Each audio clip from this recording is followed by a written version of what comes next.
Deputy CM Pawan Kalyan కొన్న స్థలానికి సంబంధించి ఒక ఆసక్తికర విషయం అయితే చెప్పబోతున్నాను. అదేంటంటే ఇక్కడ ఏలేరులో వాటర్ ఎక్సెస్ అయినప్పుడు అక్కడ గేట్లన్నీ తెరిచినప్పుడు వాటర్ అనేది కాలువలో ఫ్లో అవుతూ ఉంటుంది. అది కొన్ని చోట్ల తెగిపోతూ ఉంటుంది, ఓవర్ఫ్లో అవుతూ ఉంటుంది. ఈ ఏరియా ఏదైతే పవన్ కళ్యాణ్ కొన్నారో ఈ స్థలం దగ్గరికి అయితే వరద నీరంతా వచ్చి చేరుతుంది, రోడ్డు మీద కూడా వస్తుంది. చెప్పాలంటే మోకాలు లోతు అంతకంటే ఎక్కువ కూడా వస్తూ ఉంటుంది. రాకపోకలకు అంతరాయంగా ఉంటుంది.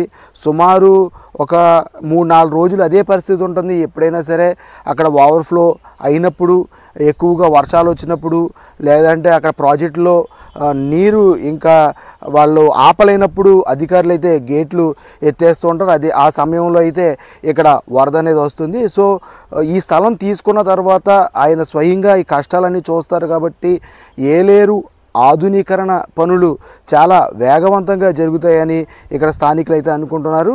ఎందుకంటే ఏలేరు ప్రాజెక్టును ఆధునీకరిస్తే ఆ ఫ్లో అనేది, వాటర్ కెపాసిటీ అనేది పెరుగుతుంది. ఆ గేట్లు ఎత్తవలసిన పరిస్థితి కూడా రాదు. అంటే అలాంటి అభివృద్ధి జరిగినప్పుడు మాత్రమే ఇక్కడ వరదనైతే ఆపగలుగుతారు.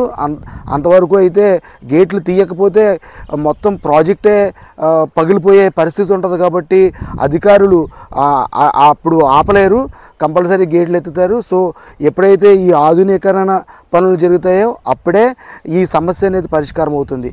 అదేవిధంగా ఇక్కడ భూములన్నీ కూడా పంట భూములు ఉన్నప్పటికీ కూడా గొల్లపురోలు, పిఠాపురం మండలాల్లో ఉన్న భూములతో పోలిస్తే అంత సారవంతమైనవి కాదు అంటారు. అలాగే ఇక్కడ పందుల బెడద కూడా చాలా ఎక్కువగా ఉంటుంది.